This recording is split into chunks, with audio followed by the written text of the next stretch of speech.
Vite, il faut partir d'ici. Ces soldats ukrainiens viennent d'être bombardés. Allez, allez, on se tire de là.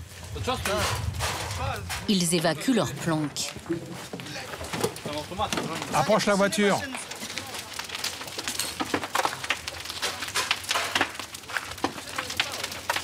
Allez, on se casse.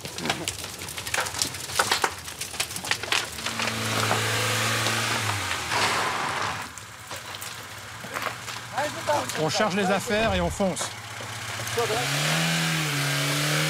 Gostomel, à 20 km de Kiev, est le théâtre de combat depuis le premier jour de l'offensive. L'un des derniers verrous avant la capitale. C'est comme ça jour et nuit. Il y en a marre de ces... Dis pas que devant la caméra. Pavel n'était pas militaire de carrière. Il s'est engagé il y a 15 jours.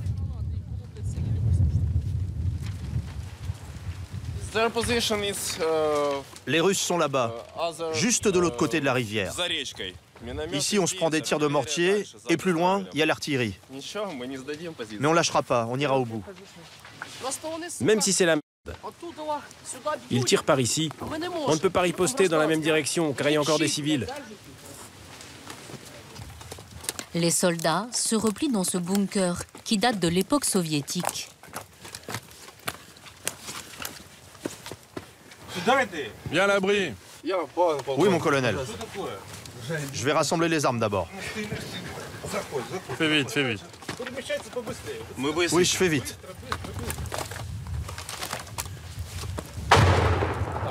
Couchez-vous.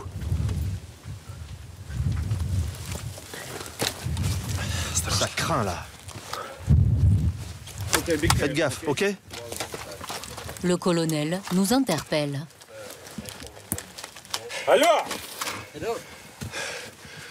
Eh, les Français, ne restez pas ici. C'est chaud. Partez. Partez d'ici. Trop tard. Un déluge de mortiers s'abat sur le bunker. Il faut s'en éloigner et chercher un autre abri.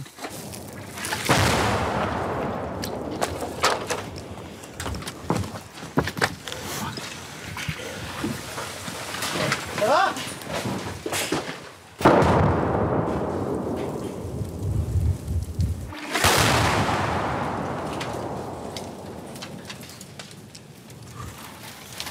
On va bouger. Let's go. T'es sûr? Ouais, on va longer les trucs et on se met dans un fossé si ça merde.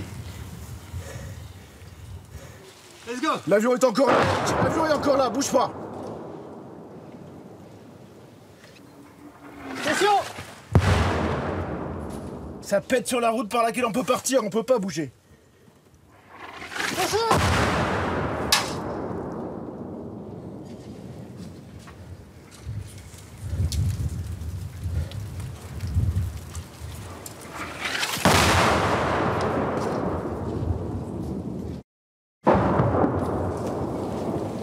On tente ou quoi?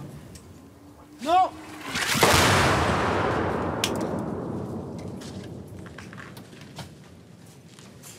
Après 7 minutes de bombardement,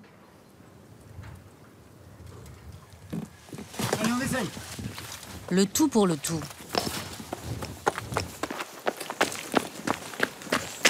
On est dans les bois là. Une fuite à travers la forêt. Ça retombe là-bas. Nous repartons, tandis que les bombes continuent de s'abattre sur Gostomel.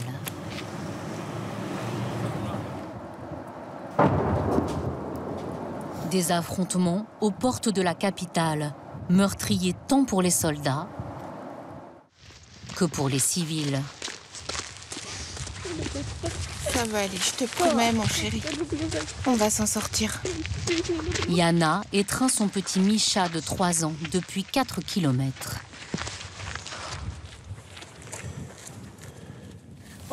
Tu viens avec le soldat? Prends cette barre de chocolat. Elle transporte aussi sa terreur et ses sanglots. Mon père est mort. Mon frère est mort. J'ai perdu mon appartement, ma maison. Je m'étais déjà enfuie de Donetsk. Et maintenant, je dois m'enfuir d'ici. Je les déteste. Je n'ai jamais appelé Poutine pour nous sauver. Cette professeure d'anglais de 38 ans fuit Irpin, pilonnée, à côté de Gostomel. 62 000 âmes avant la guerre. Pour freiner l'avancée russe, le pont qui relie cette ville à la capitale a été détruit par l'armée ukrainienne. Yana enjambe un entrelac de palettes. Au-dessus de la rivière glacée, leur planche de salut.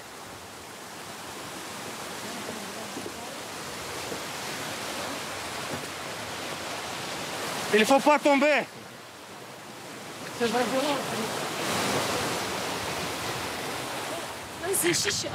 Tu as vu nos soldats? Ils vont nous défendre. Ils nous aident. Il y a aussi des avions, des hélicoptères. Il y a des messieurs de tous les pays qui ont appris à nos militaires à se battre. Et les pays amis avec notre pays vont nous aider. En tout cas, ils essayent. Une fois les flots franchis, 500 mètres à découvert, nous sommes encore à portée des obus russes.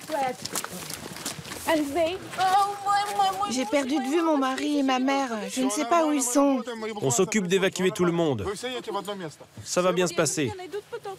Vous allez vous retrouver de l'autre côté. Je n'ai même pas de téléphone, je n'ai pas d'argent. Je n'ai même pas mes papiers. Vous allez vous retrouver. 2 kilomètres plus loin, ces bus acheminent les familles vers Kiev. C'est ici que Yana retrouve sa mère, Marina. On y va, maman. J'ai fui en 2014 les exactions de Poutine au Donbass. On avait refait notre vie à Irpin, acheté un appartement. Ma fille s'est mariée ici, mon petit-fils est né ici. Et la bête est revenue dans ma maison. Notre appartement du 15e étage a été bombardé. Mon époux gisait par terre, le crâne la tête répandue. Mon fils est dans mes bras, le ventre. Tu as besoin d'aide, mon chat? Non. Mais tout le monde part? Oui, mon bébé. Depuis 12 jours, la famille se terrait dans le parking de son immeuble d'Irpin, ne remontant que pour réchauffer l'enfant ou aller aux toilettes.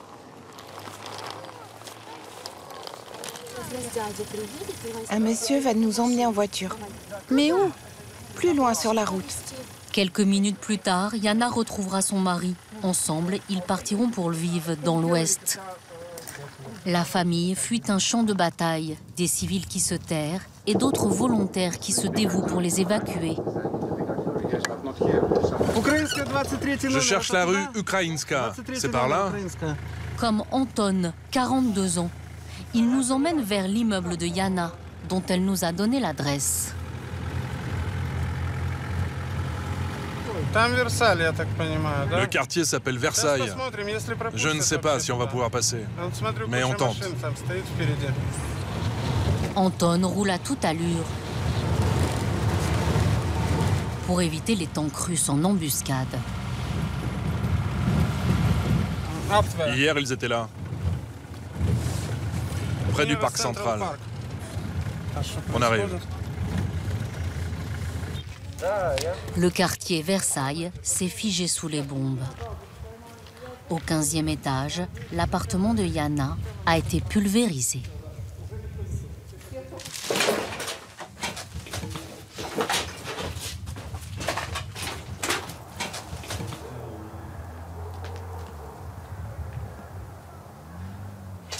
On se dépêche, il y a peut-être des snipers.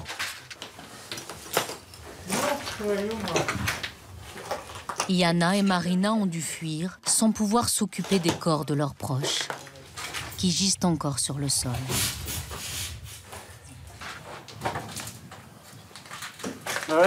Allons aider ceux qu'on peut encore sauver. Pour eux, c'est fini.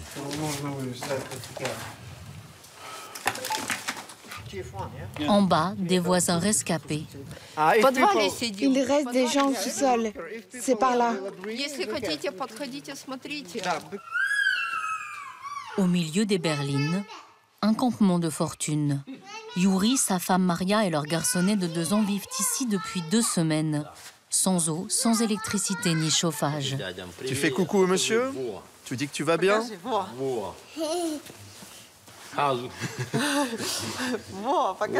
Je vais bien. Quelques jours auparavant, ils ont tenté de fuir avec leur voiture et d'autres habitants de l'immeuble. On avait écrit « enfants » sur les voitures. Dans notre convoi, on était 5 véhicules. 3 voitures ont été bombardées, écrasées. 4 de nos amis ont été tués. 2 ont été blessés. Un petit garçon de 1 an est touché aux jambes. Son père a été frappé au ventre et à la tête. Voilà, on avait pris tout plein de couches pour notre petit garçon.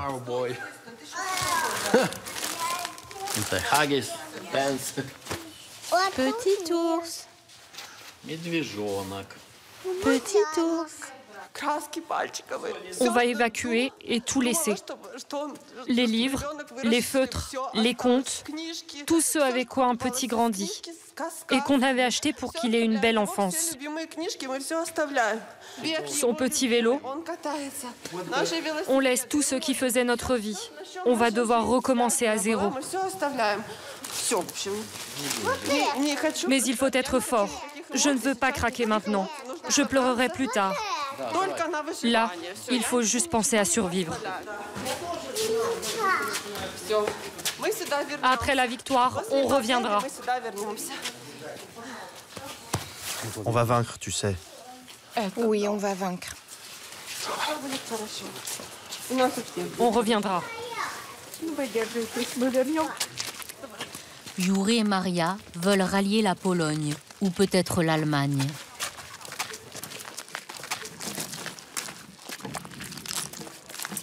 Anton va les conduire jusqu'au pont. Prends cette valise.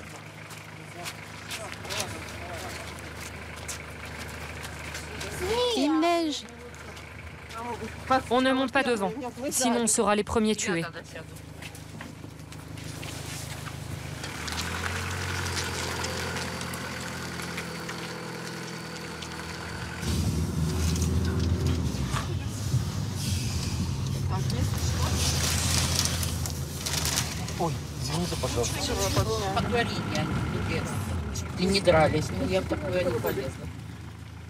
Vous nous prenez? Oui, vous voulez évacuer?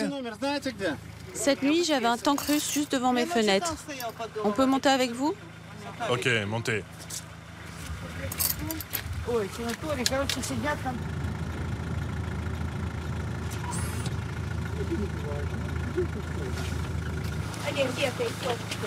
Posez-le, il va marcher. Merci beaucoup. Merci, merci. Merci. Allez, bonne chance.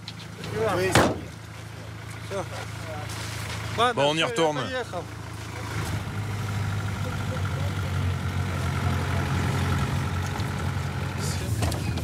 Vous voulez être évacué? J'ai des collègues qui arrivent. Anton ne retourne que de temps en temps chez lui, pour une courte pause. Regardez ça. Ma maison est là. Après une carrière de psychologue, il s'est reconverti il y a 4 ans dans la menuiserie. Chez lui, comme ailleurs, ni chauffage, ni électricité. Je vais faire un petit feu.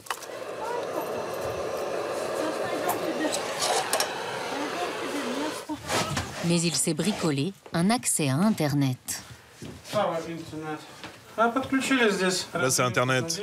J'ai pris une batterie de 9 volts, une 12 volts, et j'ai bidouillé les fils. J'ai plus d'eau non plus. J'ai stocké ce que je pouvais dans des bassines.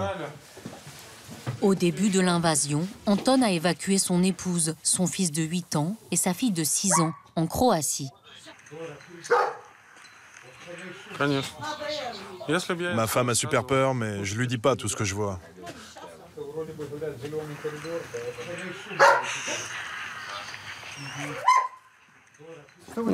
Il me manque.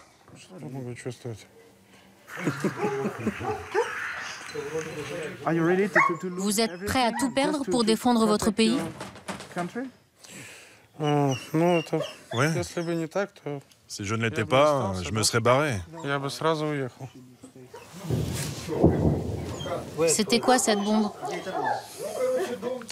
C'est l'artillerie russe. Anton repart secourir ses compatriotes.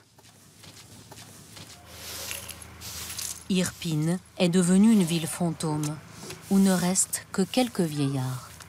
Comme cette grand-mère qui balaie les débris de la guerre, des morceaux d'existence fracassés.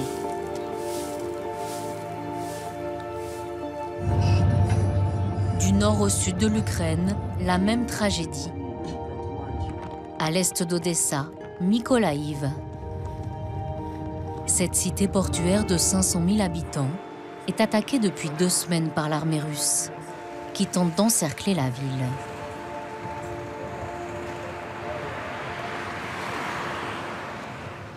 Dans ce chaos, l'hôpital pédiatrique vit en état d'urgence permanente. 67 enfants y sont soignés. Anishka, si t'as pas besoin de lumière, on éteint ici. En néonatologie, Natalia, chef de service, veille sur 16 bébés prématurés. On éteint pour ne pas briller comme un sapin de Noël et devenir une cible pour les bombes.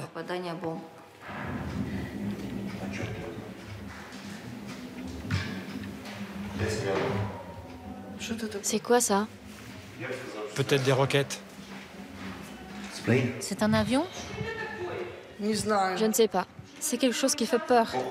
Je pense que c'est pas loin de nous. Est-ce qu'il faut descendre? C'est ça, c'est l'alerte. À chaque bombardement, cette application du gouvernement envoie une alerte pour rejoindre les abris. Les filles, on se prépare à descendre, s'il vous plaît. La sirène a été déclenchée. Allez, on descend. Est-ce que je peux débrancher ma perfusion? Oui, Anya va vous aider. Vite, vite. Est-ce qu'il faut prendre les couettes? Prenez-les. Je ne sais pas combien de temps on va rester en bas. Ils ont dit que c'était pour toute la nuit. Ici, c'est la chambre numéro 13. C'est bon, j'y vais. 2 étages à évacuer, au sous-sol. Une quarantaine de chambres. Des prématurés qui étaient dans leur couveuse, à 37 degrés.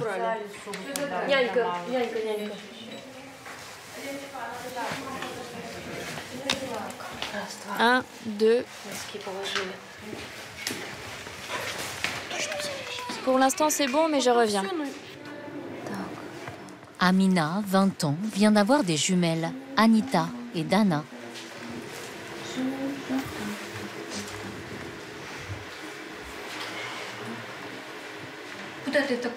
Tu ne peux pas descendre comme ça. Où est ta doudoune? Ma mère a pris le sac. Et où est le sac? Il est dans le couloir.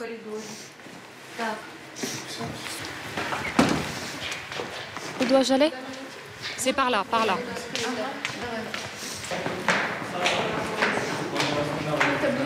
Je n'ai pas pris les médicaments, ni les comprimés. J'ai peur. Au sous-sol sont rassemblés les jeunes patients, les parents et le personnel soignant.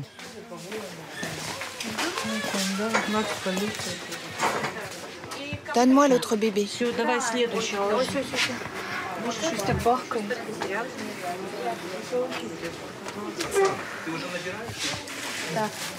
Un, deux, les 2 bébés sont là. La chambre 11, papa, maman et l'enfant sont là. La chambre 13, l'enfant est là. Les jumeaux sont là. C'est bon, tout le monde est là.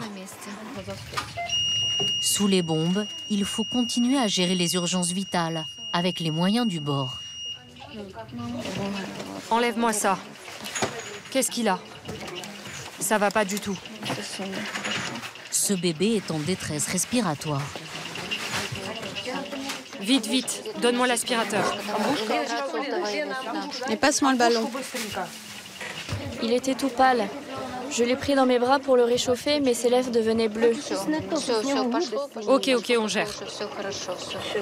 Un soignant arrive en renfort. Est-ce que je peux vous aider? Oui. Le masque est trop grand. Peu importe, on fait avec ce qu'on a.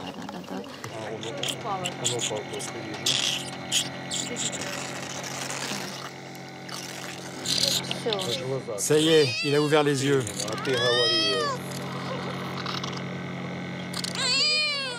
Tout va bien, mon chou. T'as oublié qu'il fallait respirer.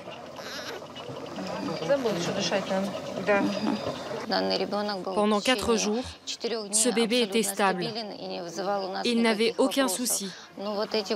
Mais il y a eu les bombardements, les allers-retours incessants au sous-sol et l'absence de matériel médical adapté. Nous n'étions pas prêts à travailler dans ces conditions. Tout cela peut avoir des conséquences fatales pour les nouveau-nés.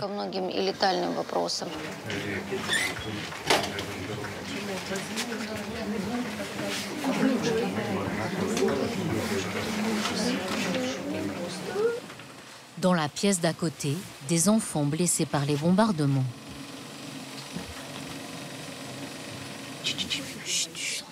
Tout va bien, mon petit soleil. Dors. Dors. Ludmila rassure sa fille Sonia, 13 ans. Touchée à la tête par des éclats d'obus, Sonia vient de subir une opération neurochirurgicale. Tout va bien. Lorsque les bombardements ont éclaté, mère et fille posaient du scotch sur les fenêtres de leur maison pour éviter que les vitres n'explosent. J'ai coupé un premier morceau de scotch et nous avons entendu quelque chose voler au-dessus de nos têtes. J'ai dit à Sonia, on se cache vite. L'obus est tombé dans la maison et les éclats ont volé. J'ai été touchée, je saignais et ensuite j'ai juste vu Sonia voler, être projetée. Je n'arrivais pas à savoir si elle saignait car j'étais moi-même couverte de sang. Mon petit lapin. Aux côtés de Sonia, Stas, 13 ans. Il sort tout juste du coma.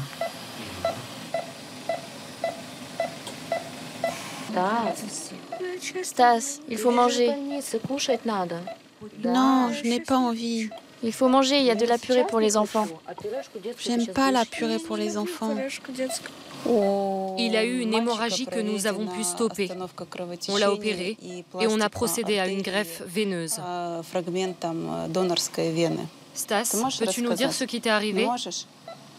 Non, il ne se souvient de rien. Les parents de Stas et sa sœur sont morts dans le bombardement de leur maison. Il ne le sait pas. Irina, l'anesthésiste, nous emmène à l'écart. Quand allez-vous lui annoncer la nouvelle?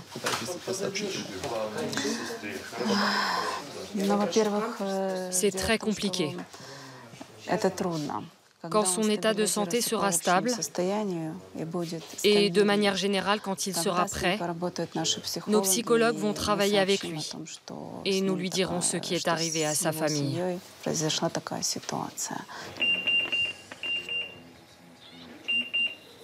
À l'étage, seuls les bébés en soins intensifs n'ont pas été évacués pendant l'alerte. Les déplacés pourraient mettre leur vie en danger. Protection dérisoire contre les bombes, des bouts de tissu et du carton accrochés aux fenêtres. J'ai peur. On a peur. Chacune reste à son poste, l'une à côté de l'autre. On se soutient mutuellement. On s'inquiète pour tout le monde, mais nous continuons notre travail. Ça nous permet de tenir le coup. Elena, infirmière de 42 ans, n'a pas quitté l'hôpital depuis le déclenchement de la guerre. Elle garde sur elle de quoi être identifiée si elle venait à mourir. Voilà mon passeport. Chaque jour passé ici, je ne sais pas ce qui m'attend. Là, j'ai noté les prénoms de mes enfants, au cas où il m'arrive le pire.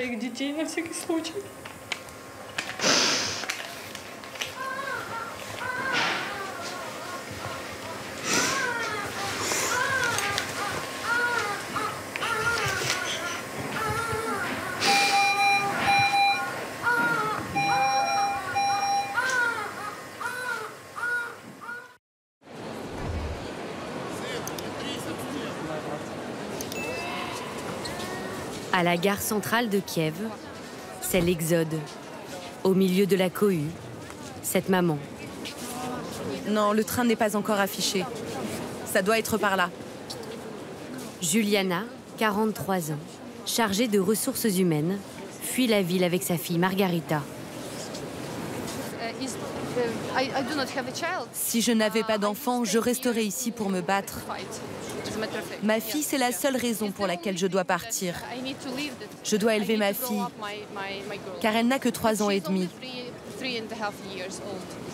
Et votre mari, où est-il? Mon mari est à la maison pour l'instant. J'espère tellement que je le reverrai un jour.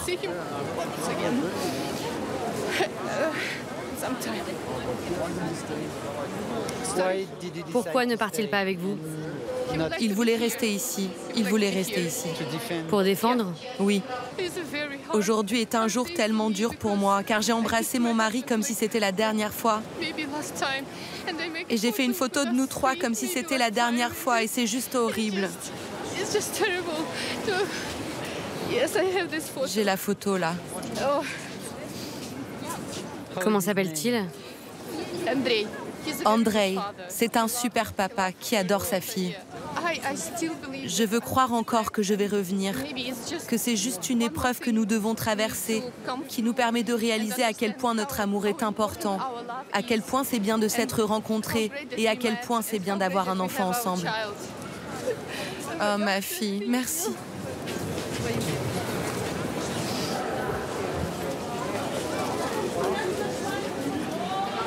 C'est le train pour Oujgorod? Juliana veut rejoindre l'ouest du pays, une région encore relativement épargnée par la guerre.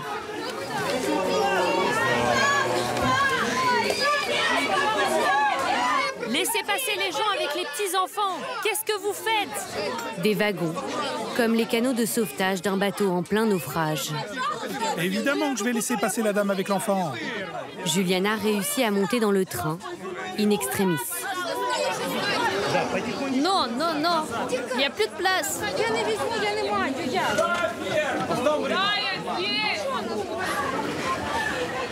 Allez-y, allez-y, allez chercher une place. Oh mon Dieu! Julia et sa petite fille ne savent pas quand elles reviendront chez elles, à Kiev.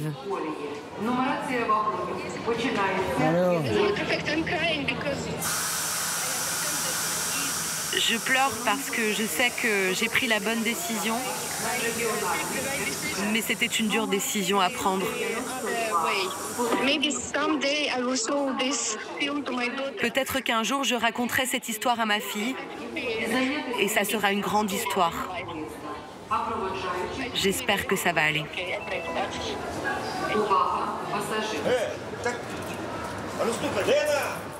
1 300 000 Ukrainiens ont quitté leur foyer depuis le début du conflit. Autour de Kiev, l'étau se resserre. À l'est de la capitale, Kharkiv croule sous les bombes. Au sud, la plus grande centrale nucléaire d'Europe est attaquée par l'armée russe. Un convoi de chars long de 60 km se rapproche de Kiev, qui pourrait se retrouver assiégée. Mardi, c'est la tour de télévision qui est touchée, au cœur de la ville.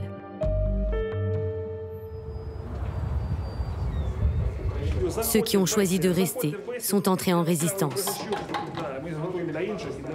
Dimitro, un restaurateur de 40 ans, a transformé son établissement en cantine pour les forces armées de sa ville. Ça, c'est pour notre armée et nos policiers. Notre chef propose ce qu'il y a de meilleur pour notre armée. Ce sont des ailes de poulet avec des saucisses, de la salade César. Et après, nous faisons le bortsch ukrainien, un délice. C'est pour qu'il soit fort. Entrez, venez prendre un café. Une trentaine de policiers et de civils viennent reprendre des forces chaque jour. On peut vous donner du bortsch. Et si vous attendez encore un peu, il y aura des chicken wings. C'est tentant. Dites à votre collègue de venir pour prendre le café. C'est mieux de bien manger pour tuer des Russes. Ça fait 5 jours que je dors pas. Dimitro fournit du bortsch aux forces de l'ordre, mais aussi des munitions. Ces bouteilles vides, destinées à devenir des cocktails Molotov. Ces bouteilles, c'est pour nos ennemis russes. Ces fascistes russes. Mais il n'y a pas d'alcool à l'intérieur. Non, l'ennemi n'aura que l'emballage. Ce qu'il y a à l'intérieur, c'est pour nous. Il ne reste plus qu'à trouver l'ingrédient principal, l'essence. Dans la capitale, les stations-service encore ouvertes sont prises d'assaut. Il faut compter en moyenne 2 heures d'attente pour un plein.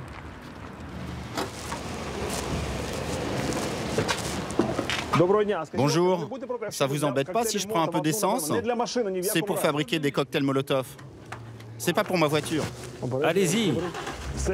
Gloire à l'Ukraine.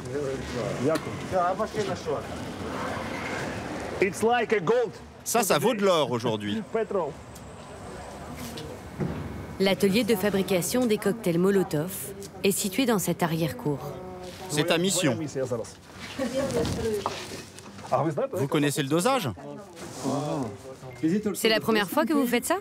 Oui, c'est la première fois pour nous tous. Vous connaissez la recette?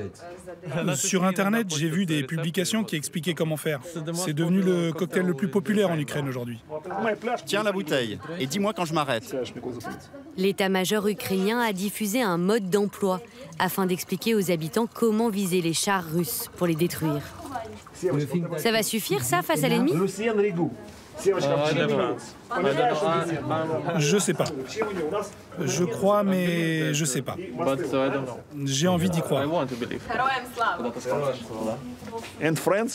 On a même des bouteilles de vin français. Lucien Rigu. Comment tu prononces ça? C'est un cadeau des Français pour les tanks russes. Merci l'Europe. Vous riez là, mais est-ce que c'est vraiment le moment de plaisanter? Non, justement, actuellement, rien n'est drôle. C'est un rire nerveux, pour me protéger. Je n'aurais jamais pu imaginer que j'aurais un jour envie de tuer des gens. Mais là, vraiment, j'ai envie de tuer des Russes. Alors que beaucoup de femmes et d'enfants ont quitté la capitale, la famille de Dimitro est restée.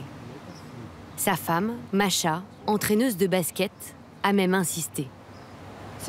C'est notre maison ici. C'est ma ville. C'est mon pays, donc on va rester ici. Tu veux que je pleure?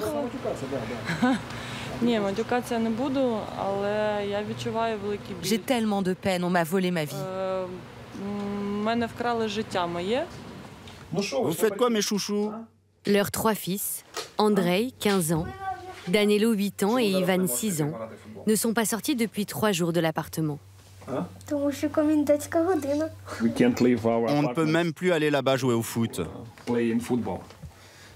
Et du coup, ils jouent aux jeux vidéo. Ouais, les jeux vidéo. Du coup, les garçons, c'est des zombies. Vous entendez ça?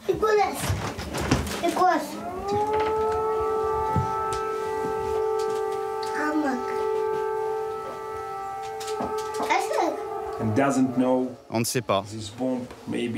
Peut-être qu'il y a une bombe qui va nous tomber dessus. Je prie. Mais vous n'allez pas vous mettre à l'abri? Parfois. On y est déjà allé 2 fois. Mais il fait froid. Il y a plein de gens. On sait qu'on doit y aller et que c'est pas bien de rester ici.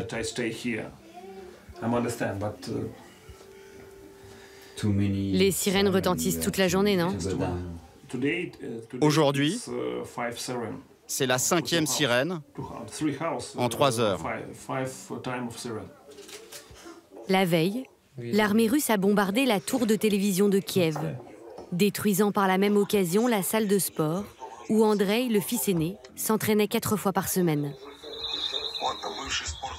L'adolescent regarde en boucle les images de son club, éventré.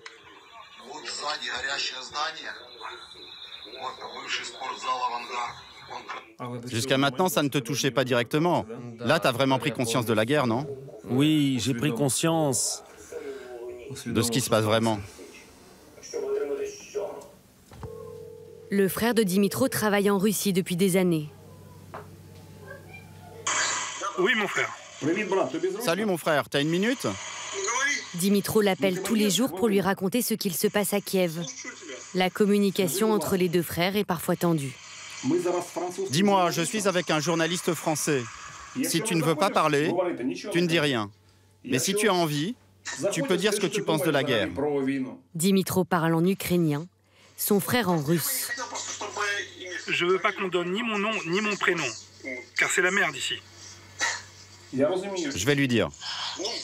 Je dois te dire, au fond, je suis inquiet parce que ma patrie, c'est l'Ukraine. Je ne comprends pas pourquoi les Russes font ça. Dans quel but?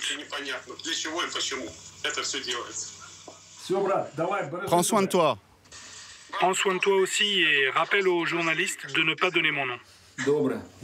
Bon, ben porte-toi bien. Ok,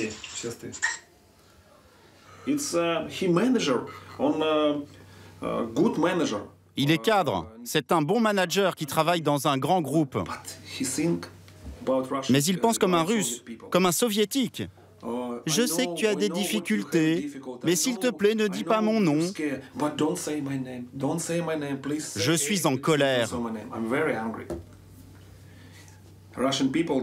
Les Russes ne pensent qu'à leur petite sécurité, à eux et leur famille. En Ukraine, on a un dicton. On dit « chacun chez soi » et les vaches seront bien gardées.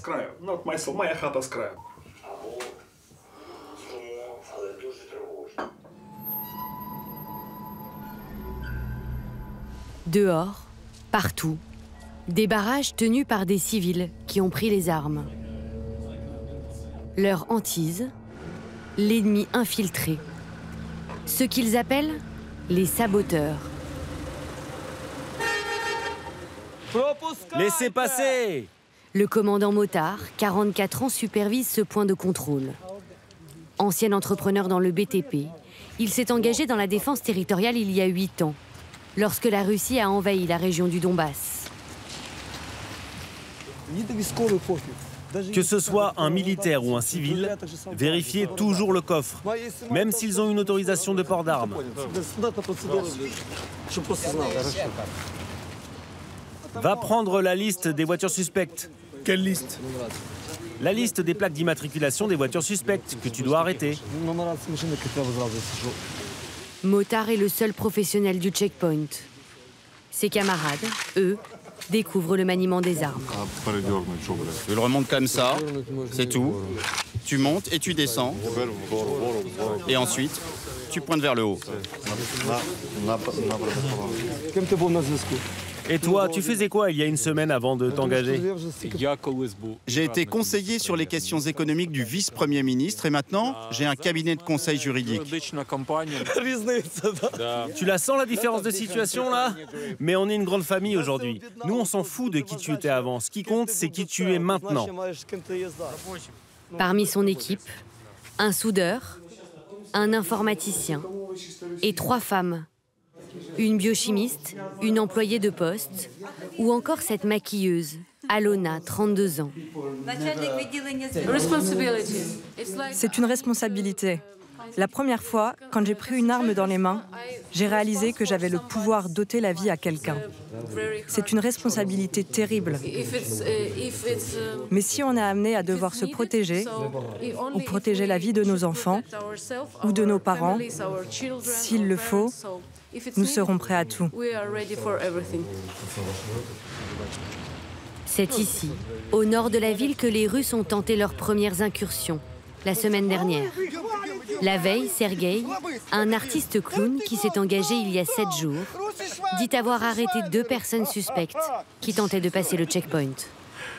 En général, ils font semblant d'être des sans-abri ou des mecs bourrés.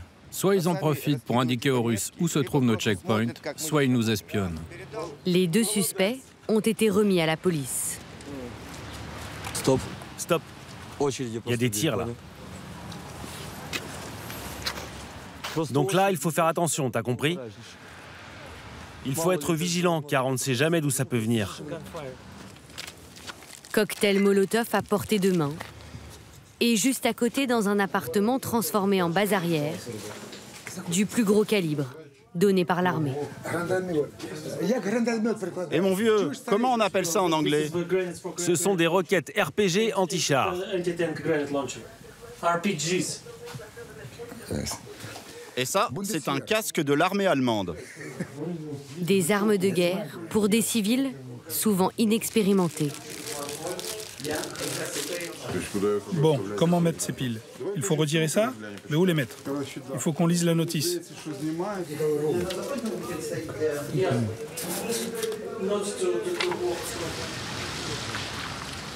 Une ville presque assiégée, où pourtant, la vie continue.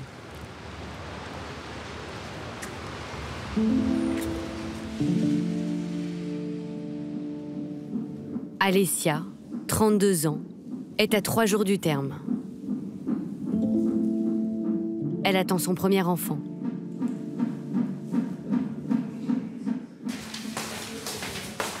Pour éviter les bombardements, elle reste à la maternité jusqu'à son accouchement. Son mari la rejoindra le jour J. Vous avez été examiné par la chef de service? Oui, la dernière fois qu'elle m'a examinée, c'était il y a quelques jours. Elle m'a dit que c'était pour bientôt.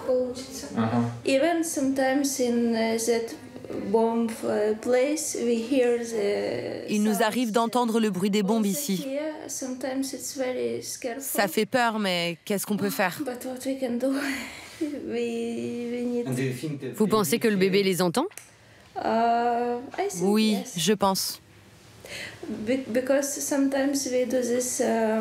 Parce que des fois, on fait des examens et j'entends son cœur qui s'accélère.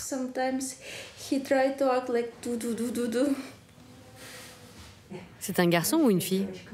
Un garçon. Comme Alessia, toutes les patientes se sont installées à l'abri, au sous-sol. Les femmes se retrouvent à accoucher dans les couloirs.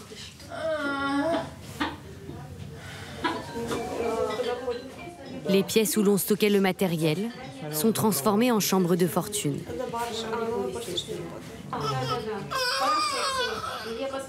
Depuis le début du conflit, 66 bébés sont nés ici. Julia est guide touristique.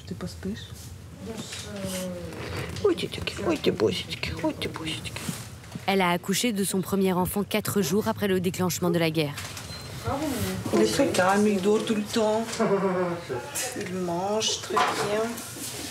C'est pas des conditions habituelles pour avoir son premier enfant? Oui, mais quand même, comme ça, il deviendra très fort. Et il aura un caractère fort, c'est sûr et certain. On est calme, on est chez nous, on est sur notre terre, pourquoi on doit être stressé? Trop petit. Pour Julia, il est hors de question de fuir.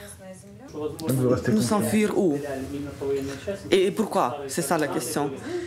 Parce qu'il est trop petit pour de grands voyages, je pense. Être un réfugié pour des mois et des mois, je pense pas. Je préfère rester ici. Si par malheur, les Russes rentraient dans Kiev? Non, je vais envoyer mon bébé chez son grand-père. Je vais prendre un automate ou un fusil. On va protéger notre terre pour le futur de notre fils. C'est vrai, je tire assez bien. C'est pas parce que je suis une mauvaise maman, mais ça, c'est parce que je veux protéger l'avenir de mon fils.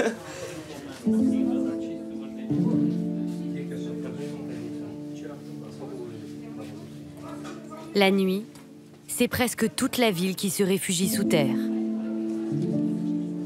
Le métro, désormais à l'arrêt, abriterait 15 000 personnes.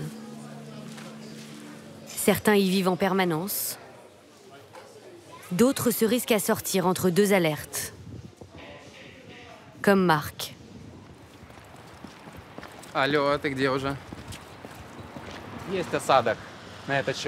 C'est triste de voir Kiev comme ça. J'espère que bientôt il y aura à nouveau des poussettes ici, avec des mamans et leurs enfants, et qu'il y aura des couples qui se tiennent la main et qui s'embrassent. Sa ville est méconnaissable, les commerces sont désertés. Bonjour, comment ça va? Bonjour, ça va, merci. Il n'y a personne et tout est vide. Les rayons sont vides, regardez. Oui. Il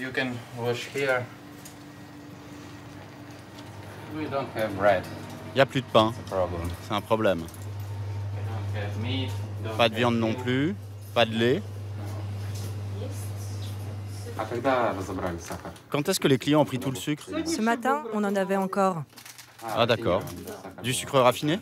Et comment ça se passe avec la livraison du pain? Je viens de les contacter, ils m'ont dit qu'ils livraient qu'au grand supermarché. Alors que Kiev redoute la pénurie, dans les régions épargnées par les combats, on s'organise pour réapprovisionner le pays.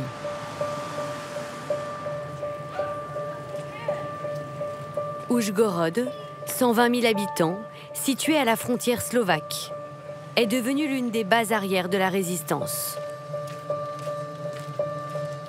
За речами їдьте напряму туди, там вже 4 каміони заїхали, що буде, то беріть собі. Natalia dirige une association spécialisée dans le handicap. Depuis 10 jours, elle s'est portée volontaire pour coordonner l'aide humanitaire.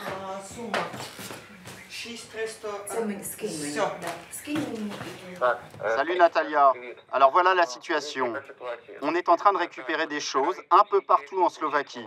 Les convois doivent partir dimanche et pourront tout transporter jusqu'ici. Il y a pas mal de choses, mais pas tout ce que tu avais mis sur la liste.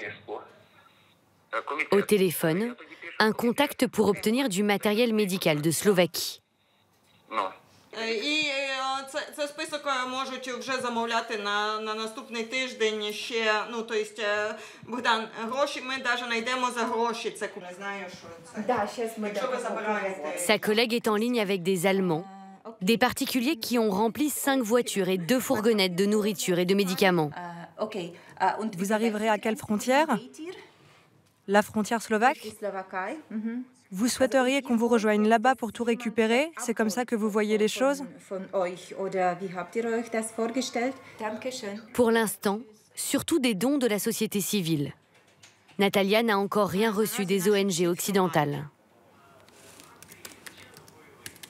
C'est plutôt ça pour l'instant qui marche le plus efficacement, parce que tout ce qui passe par des trucs bureaucratiques, ça va prendre 3 semaines. Les premières livraisons sont arrivées il y a 6 jours, dans cet entrepôt. C'est de la nourriture pour enfants. Ce camion vient d'arriver de Bratislava, en Slovaquie. Des denrées alimentaires, des produits d'hygiène, des médicaments destinés aux civils, triés par des bénévoles. La moitié des stocks sont pour les 60 000 réfugiés de la région. L'autre moitié pour les Ukrainiens restés dans les zones bombardées. Voilà. C'est le camion qui va partir à Lviv et après à Kharkiv.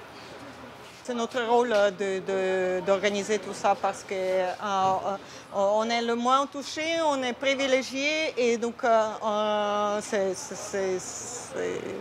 il faut. À Oujgorod,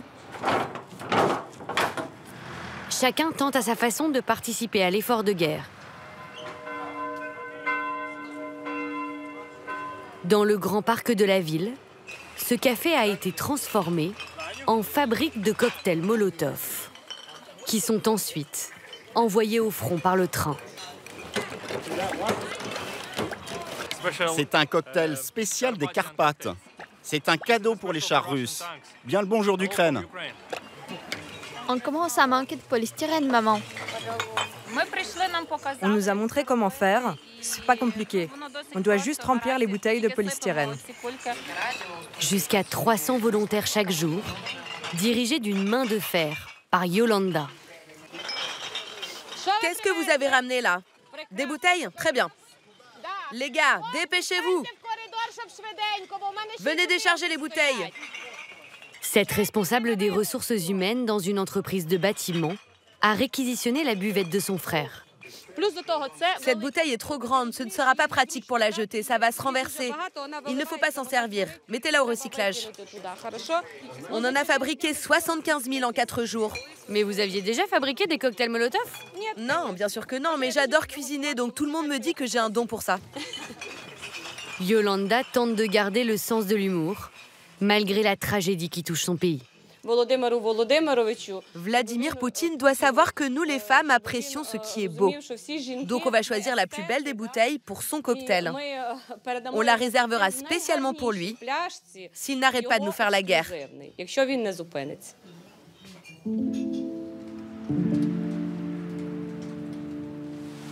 Certains étrangers se retrouvent pris malgré eux dans la tourmente de la guerre. À Kiev, le couvre-feu débute dans quelques minutes. Et normalement, en face de toi, tu peux avoir une école. Oui, il y a une école. David et Aurélie, un couple de Belges et leur bébé Enzo, n'ont pas encore rejoint leur abri. Au téléphone, un ami français les guide dans la pénombre. Vas-y, tu fais 74. 74, oui. Oui. 00, dièse, à droite. Ah, dièse, ouais. Au premier étage. Absent de son appartement, il héberge plusieurs couples. Ah, ça y est. Ah, bonjour. Il y a quelqu'un. Ah, je vous ai fait peur. Ah, mon bébé. Et vous, ça va? La famille belge va passer la nuit avec Julien et Laura, un couple de Français. Super. Eux aussi sont de jeunes parents. Leur fille Victoria est venue au monde il y a moins de 24 heures. Les nourrissons sont nés de mères porteuses, une pratique légale en Ukraine. Ça a été très rapide. Elle a accouché quoi On lui envoie un message à 17h, j'accouche. Ah bon? Ah ouais. Ok. La grossesse a été organisée par Tatiana, gérante d'une agence de mères porteuses. Elle prend sous son aile David et Aurélie, bloqués à Kiev depuis 10 jours. L'ambassade belge nous a dit comme ça, on vous avait dit de ne pas y aller. Bonne chance, on ne viendra pas pour vous. On nous a laissé tomber en fait, nous. Grâce à ses nouveaux amis français, le couple belge entrevoit une porte de sortie. Bonjour, c'est le centre de crise du Quai d'Orsay à l'appareil. Oui, bonjour. Vous pouvez me dire où vous êtes? On est toujours à Kiev actuellement. Toujours à Kiev. Ouais. Je suis avec mon conjoint et puis il y a d'autres couples également avec nous. S'agissant de l'évacuation par bus, etc., pour l'instant, on n'a pas encore de jours et d'heures prévues pour un prochain convoi. D'accord. Mais dès qu'on en a, on vous informe directement, vous êtes sur la liste. On vous appelle à n'importe quel moment. En attendant leur sauvetage, les familles vont vivre aux abris.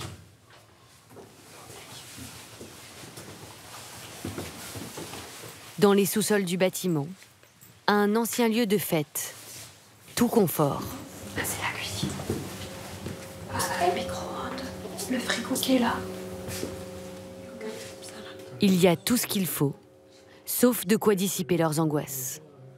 Tant qu'on n'aura pas passé la frontière, on ne sera pas rassuré, en fait. Je pense que ça va être intense. Si c'est le convoi de l'ambassade... Oui, mais on va aller sur des routes. Si on croise des gens qui ont envie de... qui n'ont pas envie de rigoler, c'est vrai, non? Ouais, mais bon, il ne faut pas penser à ça. Oui, on va penser positif.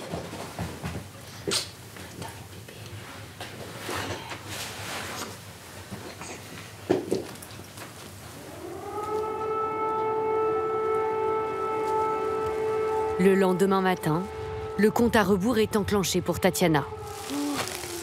Ces sirènes, ça me fait peur. Très, très peur. La nouvelle est tombée dans la nuit. L'évacuation des familles se fera dans 3 heures. Il y a presque personne dans les rues. Ça me rappelle Tchernobyl. Avant, Tatiana doit obtenir un ultime document, indispensable aux parents pour quitter le pays avec leur bébé. Pour l'avoir, il a fallu trouver un notaire encore en activité. Tatiana, il me faut au moins une photocopie de l'acte de naissance. Une chance pour Julien, mais aussi pour Loïc, un autre client français de Tatiana.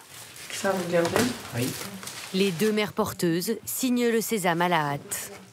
Un certificat d'abandon de l'enfant. La garantie qu'elles ne pourront plus jamais le réclamer.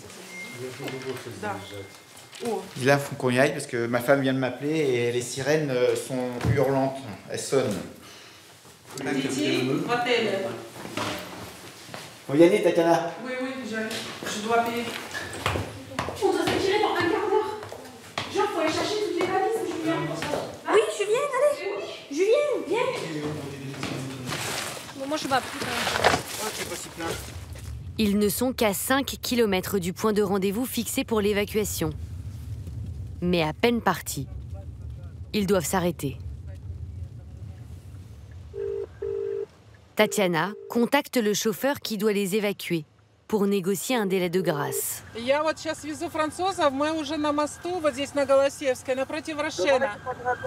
un véhicule sur place qui est déjà plein, mais un deuxième est en train d'arriver. Добре. Зараз ми тоді під'їжджаємо. Так, добре.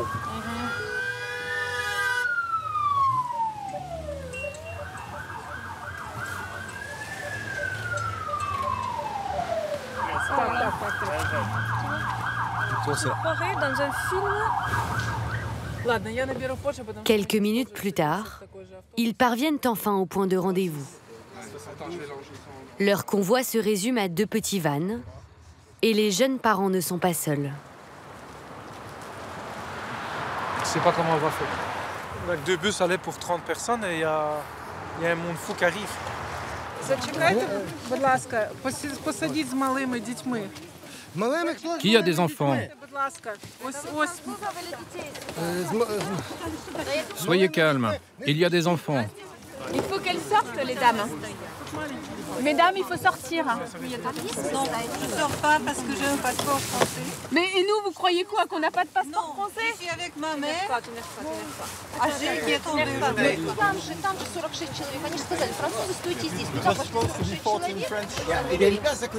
Non, c'est plein. Non, c'est plein. Il faut que tu viennes à côté de moi. Oui, je m'assois. Tu viens à côté de moi.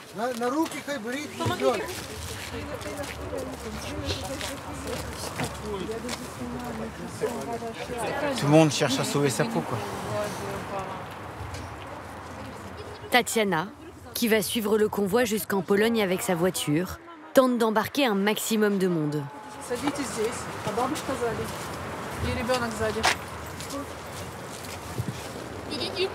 Protège mes enfants. Protège mes enfants.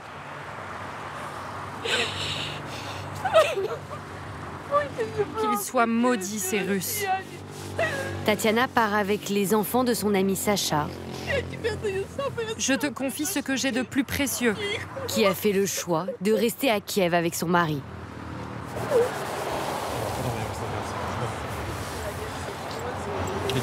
Je t'aime.